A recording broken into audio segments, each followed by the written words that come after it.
Around Dodge City and in the territory on West, there's just one way to handle the killers and the spoilers, and that's with a U.S. Marshal and the smell of gun smoke.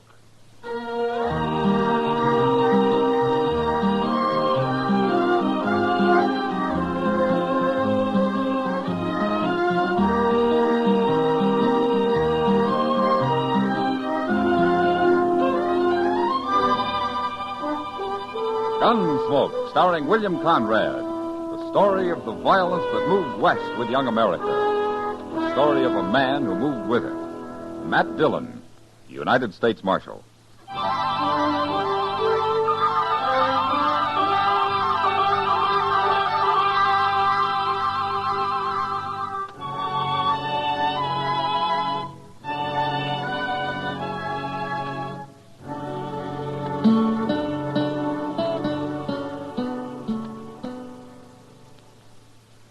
Dillon?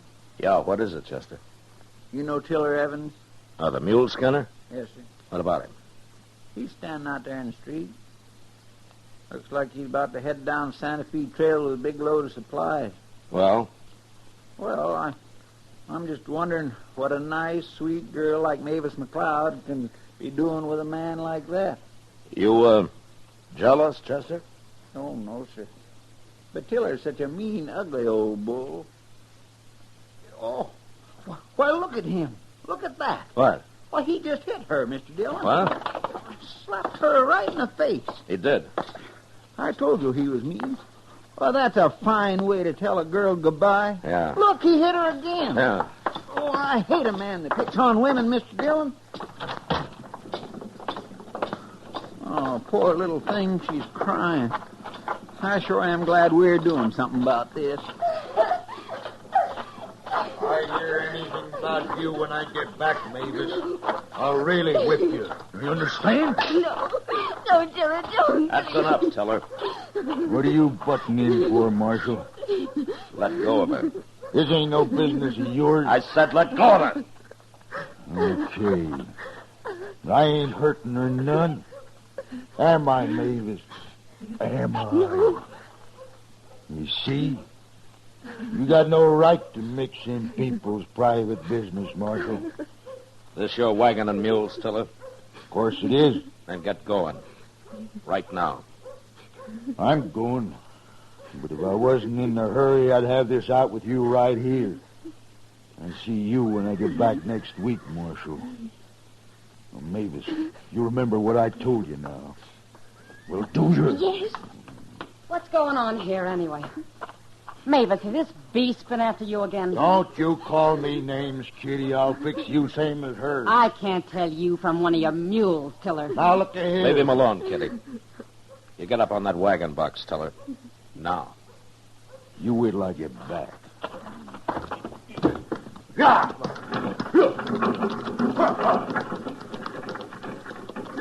He's been hurting you again, hasn't he, Mavis? Oh, I hate him. Well, what are you doing with him if you hate him so much? Oh, he's a bully, Chester. She's afraid of him. But at least he'll be away for a few days now. I hope he never comes back. Will you come with me, honey? Thanks, Kitty. I'll make you some coffee. Come on, Chester. Poor gal. You think old Tiller's going to start trouble when he gets back? I don't care if he does, Chester. No, I feel the same way. Only he's a mite too big for me.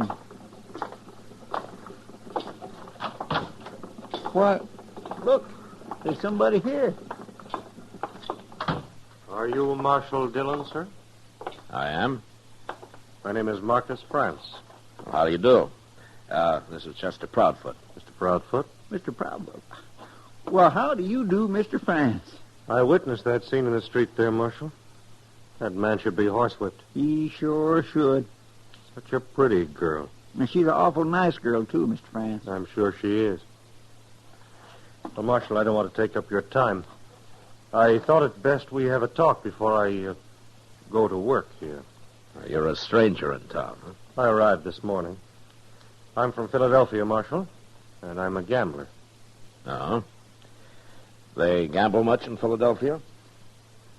Men gamble everywhere, sir. The weakness is universal. I suppose. Well, you can gamble here all you like, as long as you don't run a crooked game. That's precisely what I wanted to see you about, Marshal. What? It's not that I'm dishonest, but I've often been accused of being so. Sometimes makes for unpleasantness. Around here, it usually leads to gunplay. Yes, of course. I can handle myself on that score. Mr. France, I never heard a gambler yet come out and admit he was a crook, but if he is, sooner or later, either he or somebody else winds up dead. That's why I don't tolerate anything but an honest game in Dodge. You impugn my honor, sir? He what? Never mind, Chester. Now, just what is it you want to tell me, Mr. France? I am a gentleman, Marshal. Well, if you are, you're about the first one that ever rode into this town. But for the time being, I'll believe you. Thank you, sir. And don't be so touchy about your honor. It'll just get you into trouble. I'm afraid I haven't explained myself, Marshal. There are reasons why I've often been accused of dishonesty. Oh, like what? A bad loser will grasp at any straw to save face. He'll even call the deal crooked. Yeah, I've seen that happen. There are likely to be many losers in a game I run. Is that so? Well, it may sound like bragging, Marshal, but I possess great skill at cards. Also, I'm extremely lucky. I see. Now, you may send a man to watch the deal if you like. Perhaps Mr. Proudfoot here. Oh, sure. Why, I'd be glad to come. No. You run your game, Mr. France. If it's crooked, I'll find out soon enough. All right. But don't get the idea you're going to start shooting down every man that bothers you, no matter how good you might be with a gun. Do you include self-defense in justifiable homicide, Marshal? If it is self-defense. But you take to killing people, even in self-defense, and I'll have to run you out of town. Oh, hello, Matt. Chester. Hi, Doc. Doc. Fella's been trying to sell me a new horse, Matt. I thought you'd take a look at it for me when you're through here. Sure, Doc. This is Marcus France, Doc Adams. I'm pleased to meet you, Doctor. Doc'll do. Of course. Where are you from, mister? Philadelphia, sir. Not much sun there. Son, Well, you look peaked. I've had a long journey, sir. Well, now, when you get rested up, you come see me, and I'll give you some good tonic. $1 a bottle, Mr. France. He gave me some once. I appreciate your interest, Doc. Perhaps I will call on you one day. Anytime. Now, if you yeah. gentlemen will excuse me, I'll be going. Bye, Mr. France. Goodbye. What's he doing in Dodge? He's a gambler, Doc. Why? Oh, I don't know. He seems sort of out of place around here. He says he's a gentleman. Oh, maybe that's it. Well, I've heard that easy talk before. I will soon find out just what he really is.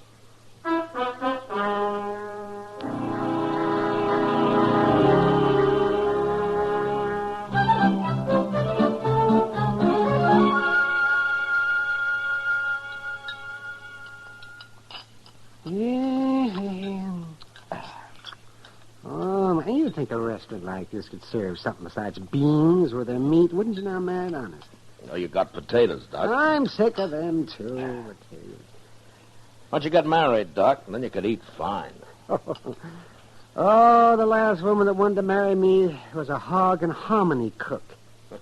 I don't think she ever heard of any other kind of food. Well, didn't you ever take her out? Oh, take her. Oh, man. That was in Arkansas. She didn't even wear shoes. You old liar. No, I swear. Her pappy had a saying that every woman's entitled to a baby and a bonnet. But shoes were never mentioned in that house. You must have made a handsome couple. Oh, well, of course, I was somewhat younger then. A lot younger, I hope. I was, and good thing, too. They lived in a place called Rip Shin Thicket.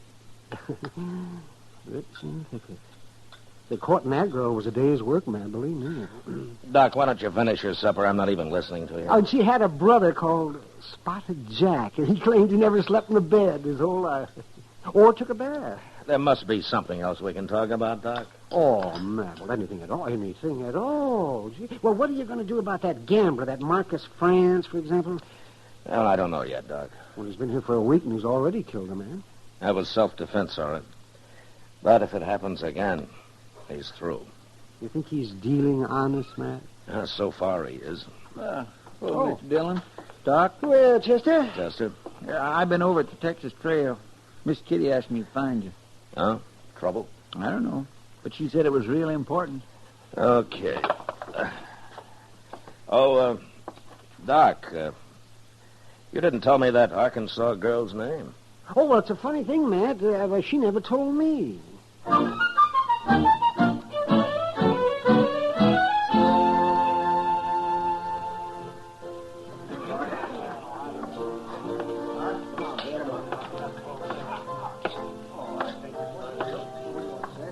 Hello, Kitty. You wanted to see me, huh? Sit down, Matt. All right. It's about Marcus France over there. Oh? He's going to be killed, Matt. What? Tiller Evans is due back tomorrow. Well, what's Tiller got to do with it? You remember the day he left when you stopped him from slapping Mavis around? Mavis? You mean Mavis and France? She says she's in love with him, Matt, and she doesn't care who knows it. Underneath, she's scared to death. Oh. Well, does France know about Tiller? Well, Mavis told him.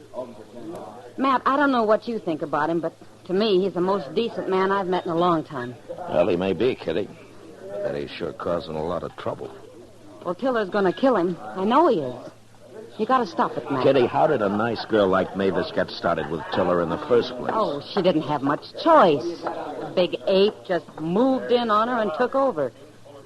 She's awful young, Matt, and pretty helpless. Well, if she and France are so much in love, why don't they get married? I've thought of that, too. So has Mavis, by the way. Oh. Well, maybe France isn't so honorable after all, Kitty. Ah, give him time, Matt. Tomorrow isn't very far off. Before I said you're cheating, and I meant it. No man can call me a cheat, I mister. just did, didn't I? Stay here, Kitty. Yeah. You better leave the game, mister. You're cheating, you're dealing crooked cards. You got a gun, mister. Now use it. Leave that gun where it is. Now, France, I warned you once. You heard what he said, Marshal. I meant it, too. He's dealing crooked cards. Can you prove it, mister? I don't have to prove it. He's got over $100 of mine. I ain't won a hand at this table in an hour. See, Marshal? Just like I told you, some men can't take losing. Did you see him cheating, mister? I didn't have to. Look at that pile of money. You talk pretty loose for a man that doesn't have any more to go on than that. Now, why don't you forget about it and get out of here? Forget about it. You heard me. This game is closed for the rest of the night. Well, just as you say, Marshal. Gentlemen, the game is closed. I'll see you later. So where can we put... Oh, France. You know, egging men into a draw and then calling it self-defense is going to make your stay in Dodge mighty brief. I'll have to chance that, Marshal. How many men have you killed because of that tender pride of yours, huh? Well, it doesn't matter. But there's something I would like to know. What are you going to do about Tiller Evans? Oh, you've heard. Yeah. First time in my life, Marshal. I love a woman. Then why don't you get her out of here while there's still time? Run away from a fight? Tiller's a pretty tough man. You mean he might kill me? And where would that leave Mavis? Sorry, Marshal. I've got to stay. You know, France, I can't figure you at all. There's something wrong with you, and I don't know what it is. You'll find out, Marshal. Soon enough.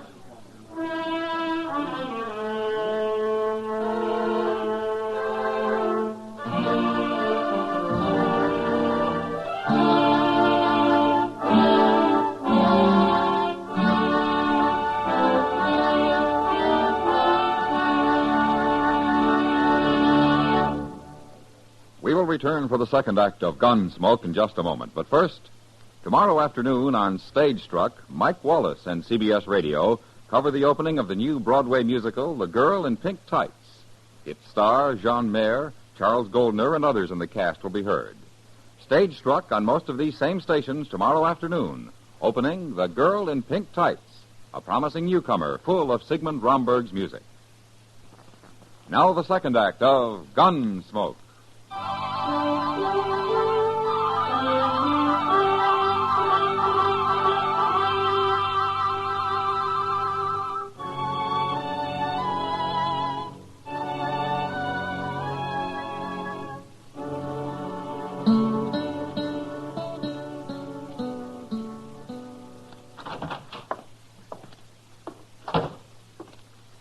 Well, won't be long now, Mr. Dillon. Oh, what won't be long, Chester? Cowboy just told me he passed Tiller Evans a couple miles down the trail. He'll be driving into town directly. Oh. Chester, what do you think of Marcus France? Him? Well, sir, for a fact, I'm dubitated. What? Well, he seems like such a nice fella, but he just won't do what he plain oughta. Like? Get married with Mavis McLeod like she wants him to. That'd stop old Tiller. Maybe. Now, the very least he could do is run off with her. Mr. Dillon, I just hate to think what'll become of that little girl if Tiller gets her. Well, one way or another, Chester, there's about to be a killing. And I gotta try to stop it. How you gonna do it? Well, there's a stage north in half an hour. But Mr. France won't go. Chester, you know where Mavis lives, don't you? Yes, sir. All right, go get her. I'll put her on the stage. I'll meet you there. Okay, Mr. Dillon. Now, you're gonna have to hurry.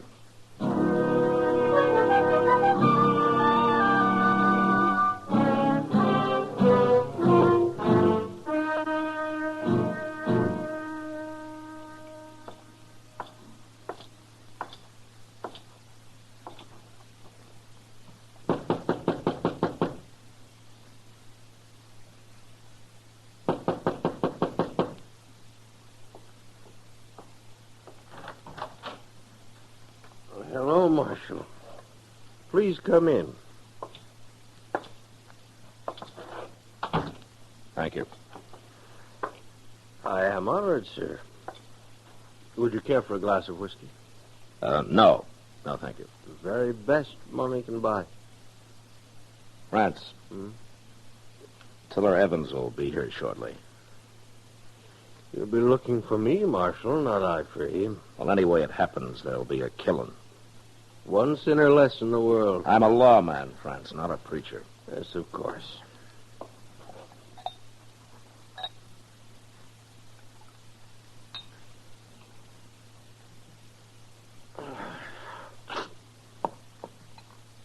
Now, Marshal, I have no quarrel with this man, Tiller. Why don't you talk to him? Well, he's not the kind of a man you can talk to. Well, and put him in jail for disturbing the peace or something. It'll be too late by the time the peace is disturbed. France, there's a stage leaving Dodge in a few minutes. Is there, Marshal? Mavis is going to be on it. What? Now, if you're the gentleman you say you are, you'll be on it with her. You're making a mistake, Marshal. Well, I've made mistakes before. No use arguing with you, is there? Well, if you told me what's holding you back, there might be. Shall we say I never run from a fight? I don't question that. But this time it's different. I don't believe that's your reason. You say goodbye to Mavis for me, Marshal? No. I've just decided you're going with her. I'm sorry. I'm not. Careful, Marshal. I'm always careful. No, you...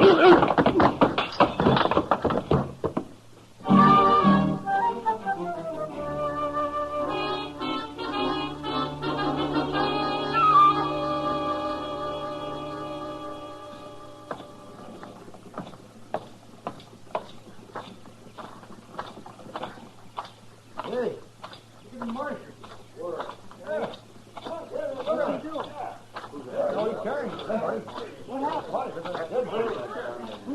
Well, forevermore. You shoot him, Mr. Dillon? Where's Mavis, Chester? She's inside the coach.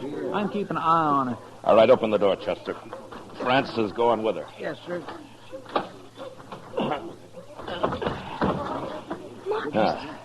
Marcus, what happened? He isn't hurt, Mavis. But he'll be out for a while yet. Why are you doing this, Marshal? Well, I'm a gambler, too, Mavis. And I'm taking a chance that man here of yours is what he says he is. He's a fine man. Well, goodbye, Mavis. And good luck. All right, driver. Yeah.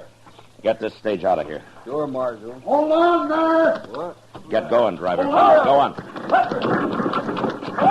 Come back here! Stop that thing! It's too late, Tiller. You done this, Marshal. Now take it easy. That Tinhorn run off with my gal, and you helped him. She wanted to go. Nobody steals nothing from Tiller Evans. I'll find him and I'll kill him. Both of them. No, you won't. Oh, I gotta kill you first, eh? Why don't you go get drunk and forget about it, Tiller? You helped him. Don't do it. I'll do it. Chester, Yes, sir? take care of this, will you? Yes, sir. Couple of you fellas, give me a hand here. We'll drag him over at that trough. Leon, you and Cody, come help me.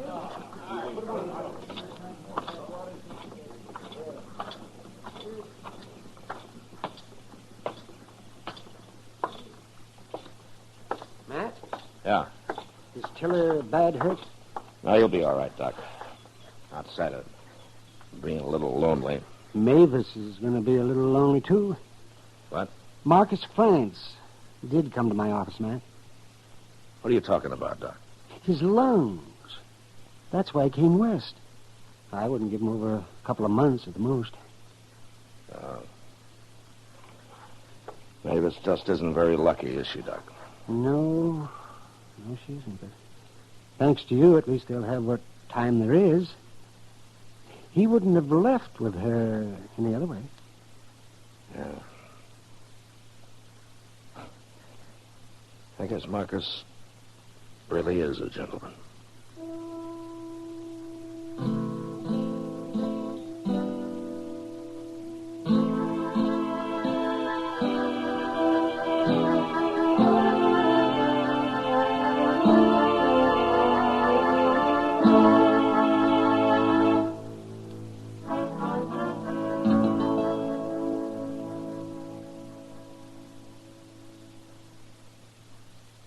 Gunsmoke, under the direction of Norman MacDonald, stars William Conrad as Matt Dillon, U.S. Marshal.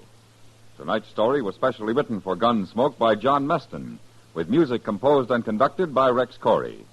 Featured in the cast were Lawrence Dobkin, Eleanor Cannon, John Daner, and Harry Bartell. Parley Bear is Chester, Howard McNear is Doc, and Georgia Ellis is Kitty. Gunsmoke has been selected by the Armed Forces Radio Service to be heard by our troops overseas. Join us again next week as Matt Dillon, U.S. Marshal, fights to bring law and order out of the wild violence of the West in Gunsmoke.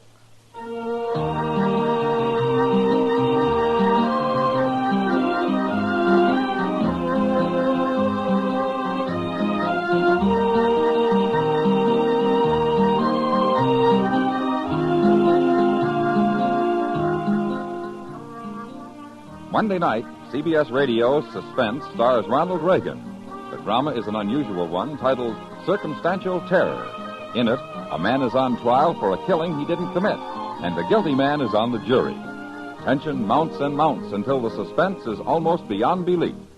Don't miss Suspense Monday night over most of these same stations. George Walsh speaking. Stay tuned now for Gangbusters, which follows in a few minutes over most of these same stations.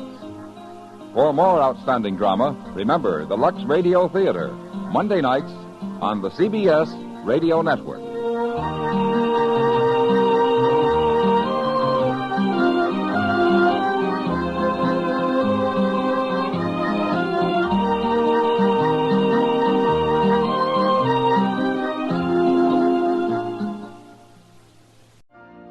You've been listening to the OTR Gold Network. Find more classic radio at otrgold.com.